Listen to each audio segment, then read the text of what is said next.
Nako, ay hindi na ho nakayanan ni Sara Duterte. Dahil alam niya, nawala siyang kalaban-laban dito. Kahuna siya eh. Na-corner na eh. Kaya't biglang sumurrender na at sumuko. Ito ang kanyang matinding sinapit.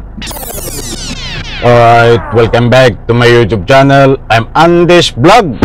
Ito ang sinapit ni Sara Duterte. Biglang sumurrender. Biglang sumuko na ho dito sa matinding kinakaharap niya, mga kaibigan. Nako ho, ano ang dahilan? Bakit biglang nagbago ang isip ni Sara Duterte at naisipan na biglang sumurrender at sumuko? Isang like muna sa video na ito, mga kaibigan, kung nagustuhan nyo po. Sa lahat ng hindi pa nakasubscribe dito sa aking YouTube channel, road to 300k subscribers na po tayo. Please subscribe. Maraming salamat po.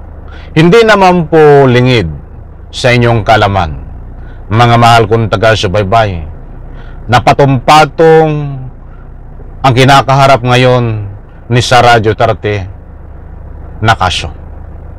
Nandiyan po ang impeachment, nandiyan po yung mga ilang kaso pa, nandiyan pa rin ang ICC, at marami pang iba. But sa puntong ito, ay ilalahad ko po sa inyo, mainit-init pa, itong biglang pagbago ng stand ni Sara Duterte na kung dati noon, ang pinapakalat niya, ang sinasabi niya tuwing may press conference, ay matapang na gagawin niya ito at hindi siya susuko at ipaglalaban niya. Subalit ngayon ho, nabaliktad ang mundo kay Sara Duterte. Ano ba ito? Hindi nakayanan o nakonsensya na? Biglang sumuko, sumurrender. Itong si Sara Duterte, bibigyan po natin ng linaw ito. Kaya kapag mayroon po kayong pagkakataon, huwag niyong kaligtaan panoorin, pakinggan ang ibabahagi ko po sa inyo. Shout out po sa lahat, mga mahal kong taga-subaybay. Ito ho. Tinabla ng House Prosecution Team ang punto por puntong pinuna ni VP Sara Duterte kaugnay ng kanyang impeachment case. Ayon sa prosekusyon, mali-mali ang interpretasyon ng bise. Nasa frontline ng balita yan si Marian Enriquez. I truly want the trial because I want a bloodbath talaga. Ang madugong impeachment trial na gusto raw ni Vice President Sara Duterte parang hindi naman daw totoo ayon sa House Prosecution.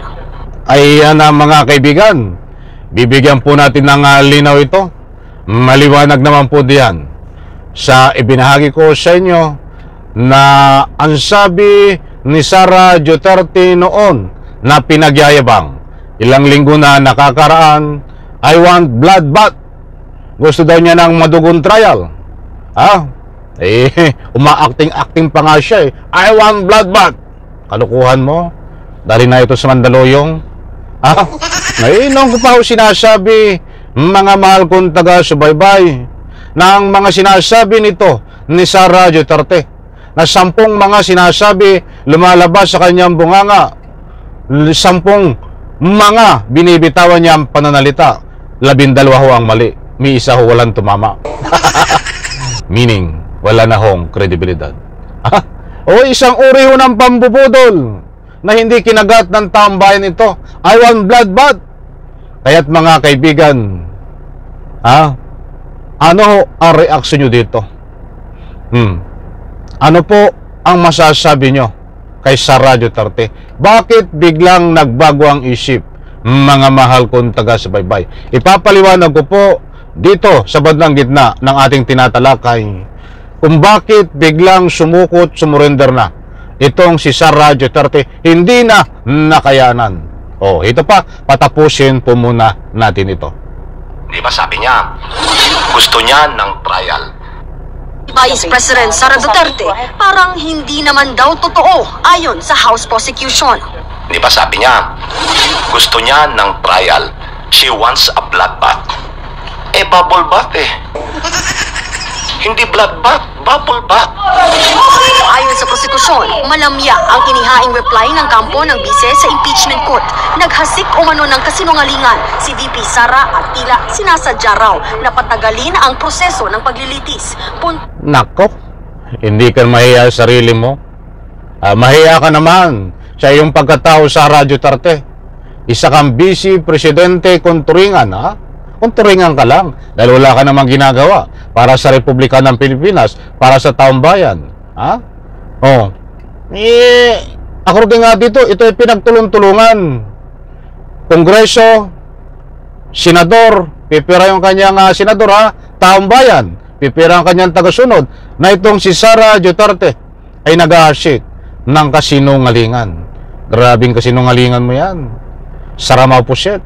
Ay pangita naman sa kanyang galawan. Hindi po tayo nag-iimbento. Mayroon po tayong batayan. Maging ang mga batikang abogado, batikang analyst, taong bayan, ilang senador, ilang dyan po sa kongreso, mga businessman, ang sinasabi ho nila, itong si Sara Duterte, kailangang dumaan sa impeachment trial para managot dito sa kanyang kinakaharap, mga kaibigan. Isa pa nga, kukulangin tayo sa oras. Por puntong sinagot ng prosekusyon ang mga pahayag ng bise. Una, kung sinasabing wala raw hawak ang Senado na opisyal na articles of impeachment, paano raw nasagot ni VP Sara ang reklamo kung wala siyang kopya nito? Pangalawa, sinasabi ng kampo ng bise na nilabag ng Kamara ang one-year ban rule. Ayan mga kaibigan, bigyan po natin ang saka natin tapusin yung mga sinabi ni Sara Duterte. Kukulangin tayo sa oras. Gusto ko muna bigyan ng linaw ito. Dahil nasabi nga po natin na itong si Sara Duterte ay biglang sumurrender, sumuko na, hindi na po nakayanan. Ang ibig ko pong sabihin, para hindi ho kayo mabiktima ng anumang fake news, disclaimer lang ho. Maraming ibig sabihin ho ng sumuko. Isang mayroong wanted na sumuko, pero hindi po ito yung gusto kong sabihin kay Sara Duterte. Ang sumuko po siya, sumurrender, ay dito sa paghamon niya na I want bloodbath. Gusto niyang ituloy ang impeachment dahil gusto niya ang madugong impeachment. Ay ano ho ang nangyari? Hindi ho nangyari yung mga sinasabi niya, pawang kayabangan lang, pawang pambubudol. Ngayon ho, sumagot siya na kailangang i-dismiss ang impeachment laban sa kanya. Mayroon po siyang counter affidavit na gayan na gustong ipadismiss. Nandyan ho ang kanyang mga senador na kabila ang motion para ipadismiss ang impeachment at iba pang mga illegal na gawain para hindi matuloy ang impeachment. Ikala ko ba gusto mo, Sara Duterte, na gusto mong maituloy ang impeachment, gusto mo ng bloodbath? Bakit ka magpapile ng motion for to dismiss, motion for dismiss ang impeachment laban sa inyo? Huwag laban sa iyo. Huwag mong lukuhin ang sarili mo. Niloloko mo ang iyong sarili. Hindi lang taong bayan ang iyong niloloko dito, Sara Maupuset. Niloloko mo rin ang iyong sarili at ang iyong mga tagasunod. Napakaliwanag ho. Gusto niya ng impeachment. Gusto niya ng bloodbath. Nagyayabang pa. But ang the end, ay ipadidismiss ang impeachment. Siya mismo ang nagfile ng motion. Nasaan doon yun? Yung sinasabi mo na I want bloodbath. Manloloko. Talagang hindi pa rin tumitigil ito ng pambubudol, mga kaibigan. So maliwanag po, mga mahal kong taga-subaybay, dito sa binahagi ko po sa inyo na binigyan po natin na ika nga po ay public opinion tungkol dito. I want bloodbath na hindi po nasunod, kalukuhan lang ang sinasabi ni Sara Duterte. Kaya dito ho, biglang sumurrender, sumuko itong si Sara Duterte dito sa kanyang mga kinakaharap at ito ang kanyang sinabi. Bye-bye. Sa like ko sa video.